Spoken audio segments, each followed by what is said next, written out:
Bonjour tout le monde, j'espère que vous allez bien. Alors la dernière fois, j'ai bien compris que vous étiez un petit peu beaucoup perdu dans les différents pinceaux et leur utilisation. Donc je vous propose aujourd'hui de faire le point. Alors on commence par les pinceaux à fond de teint. Donc moi j'en ai deux. Alors bien sûr on peut aussi utiliser, vous savez, la Beauty Blender, hein. Il n'y a pas de souci, mais là on est vraiment sur un tuto pinceau. Donc deux types de pinceaux. Donc le pinceau plat sur le dessus qui s'appelle le pinceau Kabuki. Donc l'astuce c'est que plus on va étirer, plus le rendu sera naturel et plus on tapotera, plus la couvrance sera importante.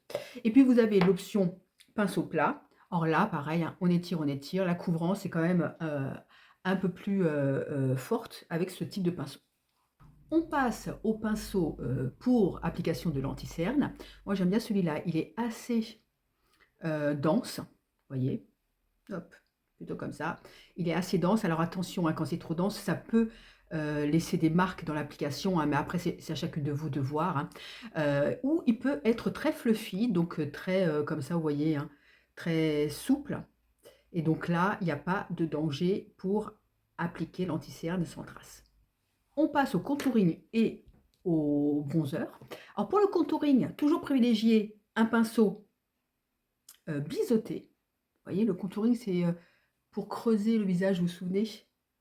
Faire des jeux d'ombre et de lumière. Voilà, donc le biseauté, c'est plutôt pas mal.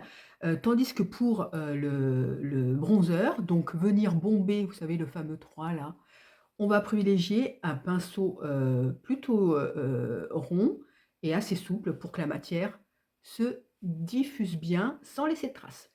Alors on passe au blush. Alors pour le blush, l'idéal c'est toujours un pinceau plus ou moins grand, hein. Moi j'aime beaucoup celui-là, mais qui soit biseauté pour épouser parfaitement la forme de votre pommette, hein. Moi j'aime beaucoup, donc après, hein, c'est à vous de voir si vous le voulez plus ou moins souple, plus ou moins plat, plus ou moins biseauté. L'important avec les pinceaux, c'est vraiment d'être à l'aise et d'être satisfait du rendu final. On continue avec le pinceau éventail. Là, c'est spécial highlighter. C'est tout en finesse, tout en légèreté. Tac. Voilà. Et pour finir sur le teint, les pinceaux poudre. Voilà. Les pinceaux poudre, donc soit on les met de façon assez importante, soit on peut, et moi c'est ce que je privilégie, quand on veut vraiment juste faire la zone T et puis le sous l'œil, mais de façon très très légère, moi j'en prends un tout petit, comme ça j'y mets très peu de matière, et très très souple, comme ça, hop, je peux estomper la poudre pour que ça ne fasse pas effet plâtre. On passe au pinceau pour paupières. Alors là, il faut prendre en considération l'effet que l'on souhaite et la matière que l'on applique. Concernant la matière qu'on applique, vous voyez, quand vous avez ce qu'on appelle un pinceau crème, il faut qu'il soit plat parce que la texture crème ou liquide, vous allez pouvoir mieux l'appliquer avec ce type de pinceau. Pareil, ce type de pinceau, il est aussi idéal lorsque vous voulez appliquer de la poudre, mais de façon plus intense. Tac, on vient déposer la matière, elle sera beaucoup plus dense que si vous prenez ce genre de pinceau estompeur, hein, qui lui, ben, par opposition, c'est un pinceau qui vient tout en légèreté balayer la matière que vous déposez sur vos paupières. Alors après, pareil, hein, plus ou moins fluffy, donc autrement dit, plus ou moins estompeur, plus ou moins dense, plus ou moins léger. Tout ça, hein, c'est vous qui choisissez vos pinceaux selon l'effet souhaité.